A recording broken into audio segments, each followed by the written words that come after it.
Tranquility Base here. The Eagle has landed.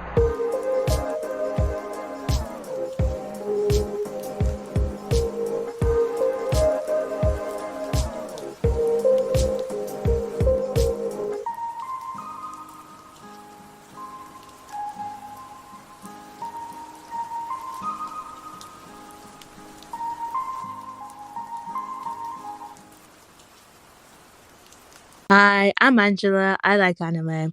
So anyway, let's talk about it. So, Hora, Hora, Hotarubi no mori sorry, I'm not gonna edit that out. Or in English, into the forest of fireflies, or to the forest of fireflies, is a 45-minute, I know, short movie about MC Takegawa Hotaru and Gin.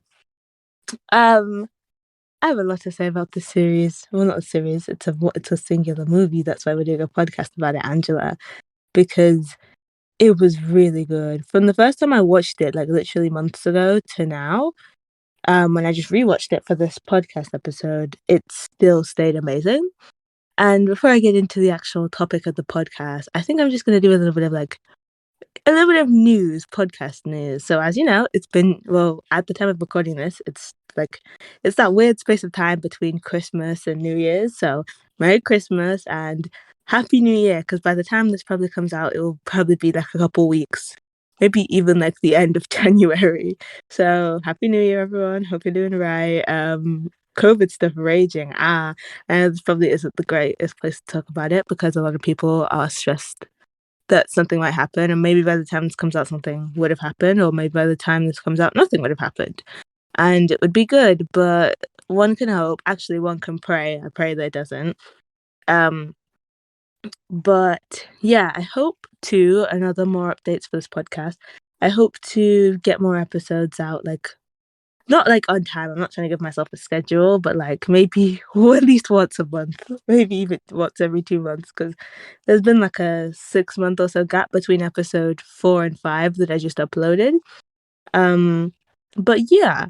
So what else would I want to say about this podcast? I want to also be able to get a YouTube channel up for the podcast, and I'm getting my friend Tanny, who was in the last episode, to help me with it because I need to like have something for people to watch while you hear because it's a YouTube video.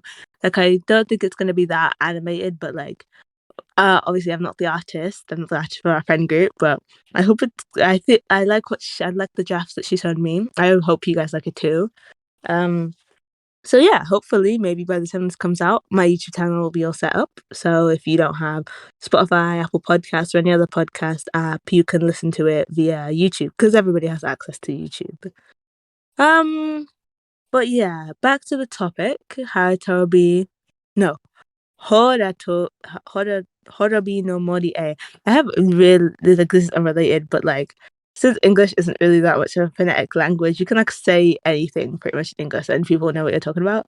But in Japanese, I feel that you have to be like quite da da da da. You have to be quite exact. I feel like with your pronunciation of things, I can't just pronounce it how I want. But anyway, I have an entire I rewatched it and I made notes on it. I went really because I really enjoyed this. So this is probably going to be like a similar deep dive to my Silent Voice podcast episode because again I really enjoyed the Silent Voice and the way it made me feel. So here we go. So I'm just going to use the English name from now on. Into the Forest of Fireflies. It was originally a shoujo manga published in July 2002, written by Yuki Midorikawa. Again, I'm back at it again with the series or movies written by women. We love women, da da da. Right?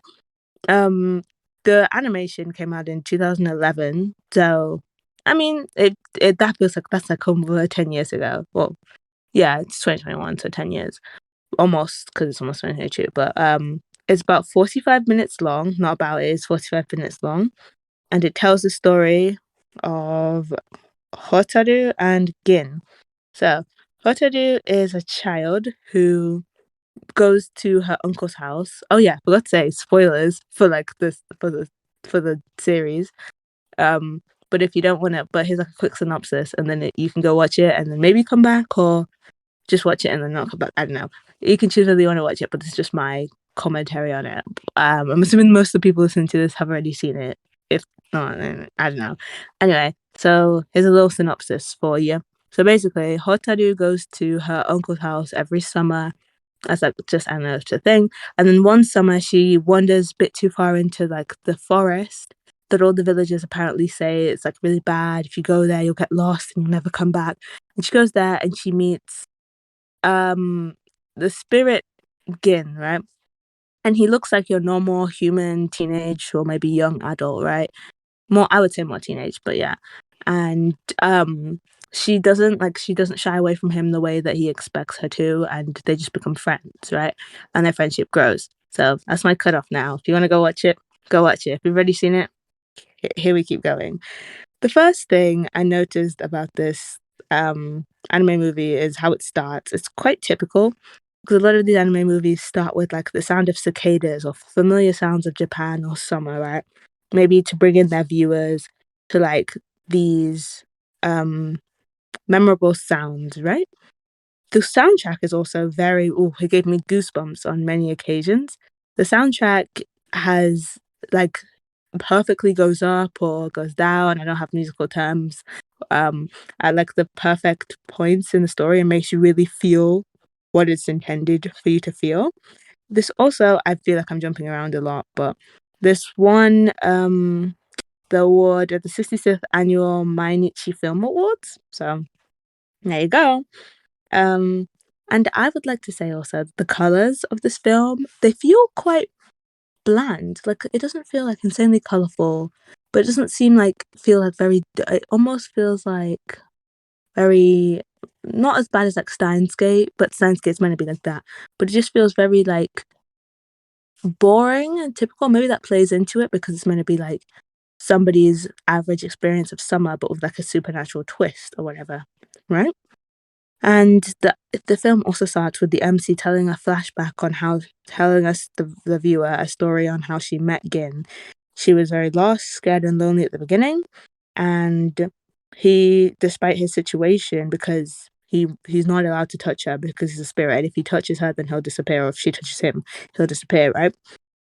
So, despite his situation, he still has the heart to like bring her back and lead her out of the forest. And even later on, when they become friends, he's very considerate of her, like saying, "Let's get out of this heat so you don't get heat stroke," stuff like that.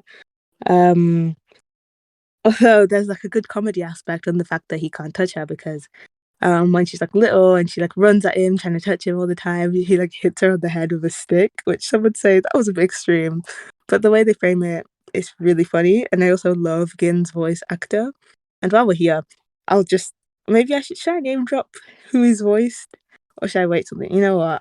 You'll hear the turn of a page, but the voice actor for Gin is Koku Uchiyama, and he is voiced. Please let me get into it. I know you're hearing the sounds of turning pages, but like I need to have stuff written down. So he is voiced Miyamura from Horimiya. From what's he called? Shala. I think he's the main character. Yuri the demon from Demon Slayer. Yuri Palit. I think that's the okay. I've watched Yuri on Ice, but I can't remember which Yuri that is. I think don't ask me about it. Oh my gosh, I'm gonna sound so dumb.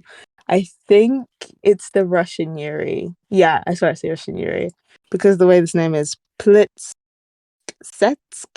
Plitsetsky. He also voices Wait, let me say his actual name. Shigaraki Tomura from we all know My Hero and Miriam from Hunter x Hunter. So apparently he's more likely to like voice like villain kind of people because he has the voice for it. But in the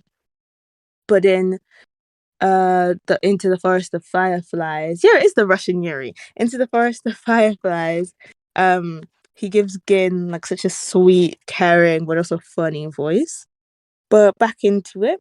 Um she first they mentioned the festival. Okay. All right. They mentioned the festival. There's a lot of cyclical structure. Like they mentioned something, and since it's such a short series, like it links to it at the end, right? So they mentioned the festival that the yokai hold in the forest, right? It's like, oh, it's all mysterious and da da da, right? and that will come back in the end, right? Obviously. She first sees his face when he's quote unquote asleep. Like he's not asleep. He sort of just lets her see his face when she's little. And oh my gosh, guys, I don't even he's so beautiful.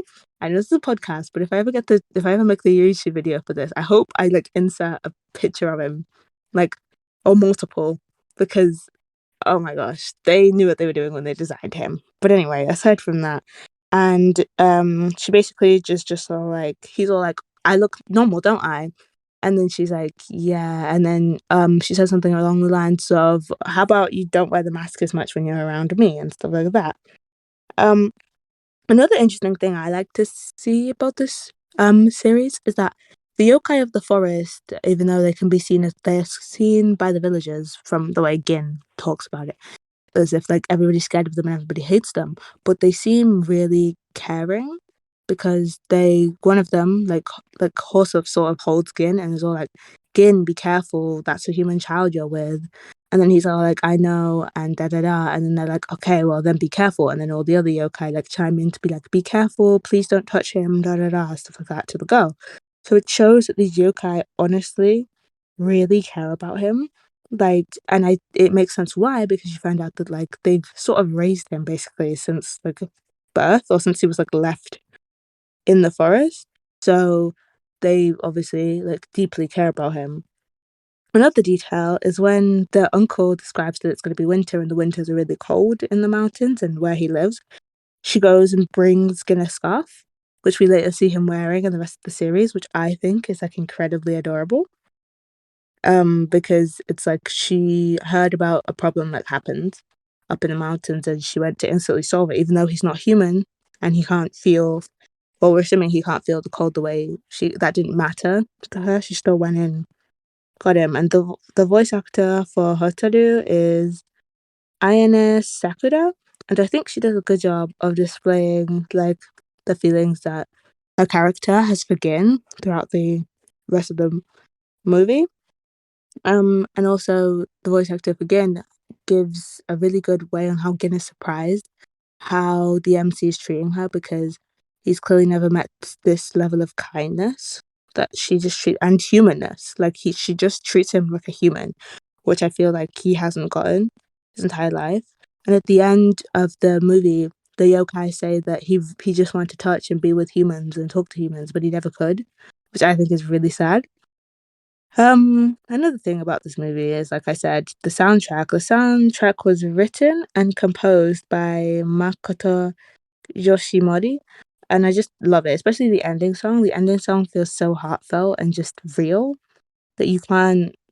I don't know. And then the director of this movie is Takata Hiro Omori, which again, so good. I mean, I'm not 100% sure on what directors do. I'm not a thingy, but I'm pretty sure they have a big role in like how it's put together and the framing and everything and stuff like that.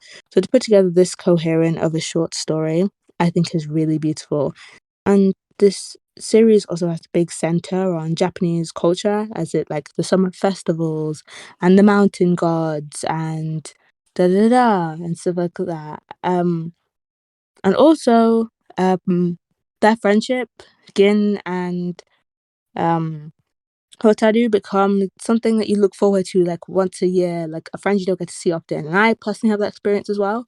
Maybe not once a year, but like a friend that like I have to go somewhere else in England to go see. Like maybe once or twice a year I get to see them, or maybe three times a year. And it's just like when you get to see them, maybe at first it's a bit awkward or whatever, but once you like get into the flow of like being with them, you realize how much you've missed them and how much fun it's been.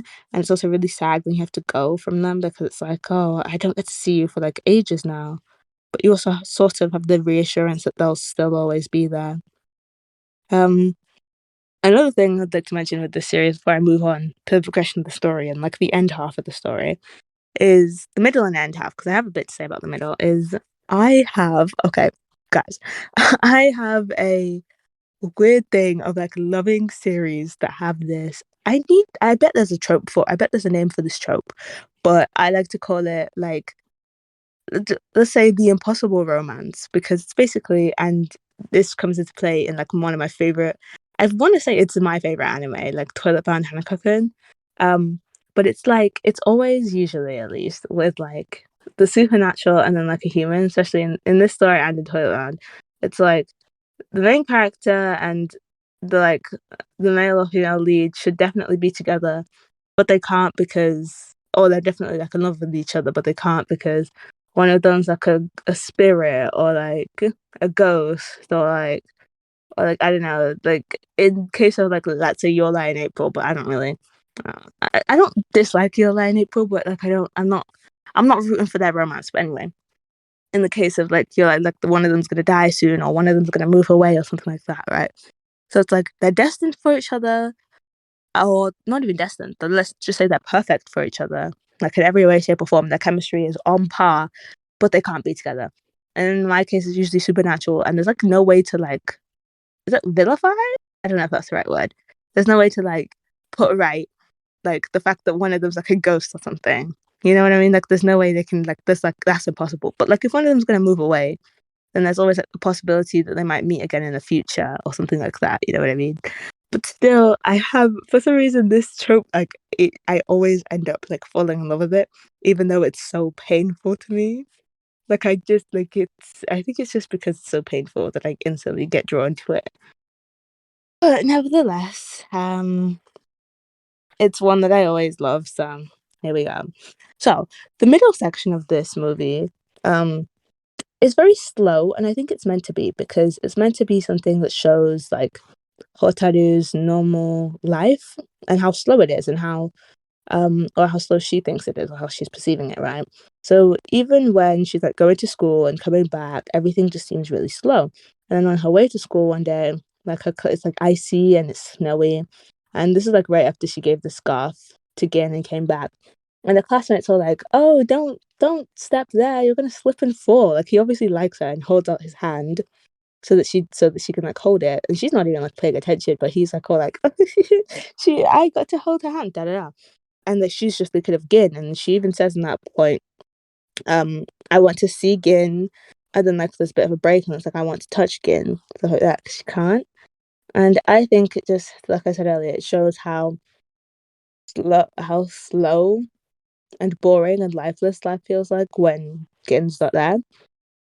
And then the next summer, when she gets to see Gin, I feel like this is one of my favorite lines of the movie. She's basically talking about how after she finishes school in 3 years, because she just entered high school, that she's going to find a job around where her uncle works so that she can see Gin like more often. And then she says, autumn, winter, spring, always, like in reference to like how much she wants to see him, right? And be with him. And I was just like, she didn't have to say summer, obviously, because they're with each other every summer, but it's like, I want to be with you like all the time. And it was just so adorable. And then this bit is when he explains that he's not actually a yokai. He was a human baby who got abandoned in the mountains, and the mountain god cast a spell on him so that he could live. But that spell is very fragile, so if he gets touched by a real human, or if he touches a real human, the spell will break, and he'll get destroyed slash die or whatever. And the yokai decide to look after him once the spell was cast at him, right? And he even says he's like a ghost. Um, and like he tells this to Hotaru and hope that she'll like I feel like distance herself from him because I think he knows deep down it's probably not good for her to like be I don't know if he knows at this point that she's in love with her, if he knows that he's in love with her, but like you know what I mean, he probably thinks it's not good for her to just be so attached to him when she could live her own life away from here. And then all she does is say to him, "Don't forget me," or "Wasure naide," um, which I think is really important and really, oh, it's so nice because she wasn't even like, that doesn't matter, da da da. She just said, don't forget me. Whew, okay. So then he talks about the yokai festival that I mentioned earlier and how he's always wanted to take her there and he'll protect her and da da da, right? And I just thought that's so sweet because, he wants to protect her and he's always wanted to take, like, he's been thinking about this for ages, right? And then when they're at the festival, um, they tie like a piece of cloth around each other's arms because they can't hold each other's hands. And she says, this is like a date. or like, this is like a date. Like she's like laughing, and then he replies, "This is a date." And it's like a cyclical structure because what's it called? At the beginning of this movie, which I didn't mention, she says, like, when she first meets him and he's walking her out of the forest. She's all like, "This is like," because they're holding either end of a stick instead of holding hands to lead her out, and she's like, "This is like a date," and then he's like, "Wow, this is so romantic," like sarcastically, right? So it just shows how far their relationship has come. The festival scenes were really pretty. Like, I don't know that much about Japanese culture. I'm trying to like educate myself and da da da. But like, from it looked like just a lot of fun and a lot of Japanese culture, right? But with mixed with like a yokai twist. Um, and then we come the after festival. We're getting close to the end of the movie, guys. I feel like this podcast episode will be as long as the movie because I'm basically outlining it. But yeah. So after the festival, he's like talking to her and da da da, and then he puts the mask on her face and kisses the mask, ego kissing her, and tells her that she can now keep the mask. And it's so sweet because it happened so quickly, and I know everything in this movie happens quite quickly because again, it's only 45 minutes long. But she just seems so surprised, but also very happy, and same, duh, the heck. Anyway, um, but then we have the moment. It was very anticlimactic, and I think it was supposed to be. Like, in mine, says it kind of just shows how unpredictable life can be, and how there won't be like this massive build up to some of the most important things in your life, the way like TV or media show it. Like, things will just happen, if that makes sense. So two children run past them, and one of them like is about to trip, and then Gin, um, like not rescues. I don't know. He grabs his arm so that he doesn't like fall completely and hurt himself. And then the children are like, "Thank you," and then they run off. Da da da. And then we look. The camera points away just to the children, and then we go back to him, and you see that his hand is glowing, and but it hurts so much that the child that he saved was human, which means that this is the end. And oh, scrap everything I've said in the past. This was so sad. I was like crying.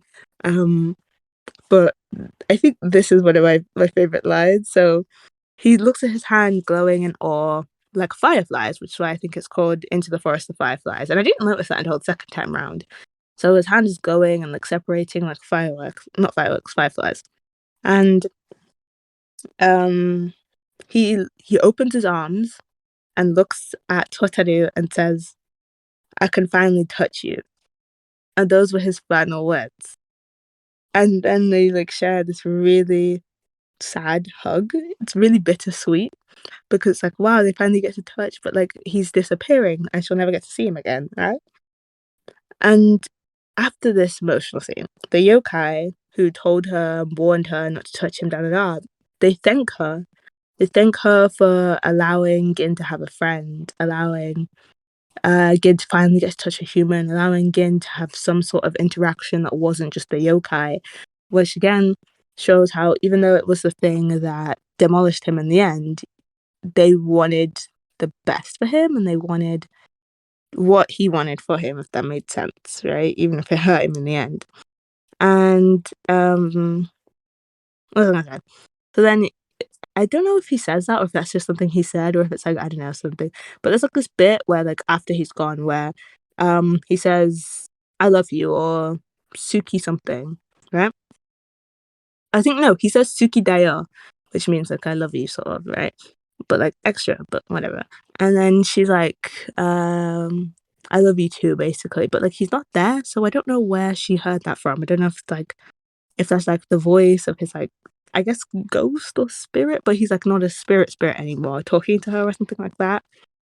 But nevertheless, and then that's sort of like the final thing, and then now she's like I don't know if she's like an adult by the end of the movie, but then she still goes back to her uncle's house, I think, or lives there.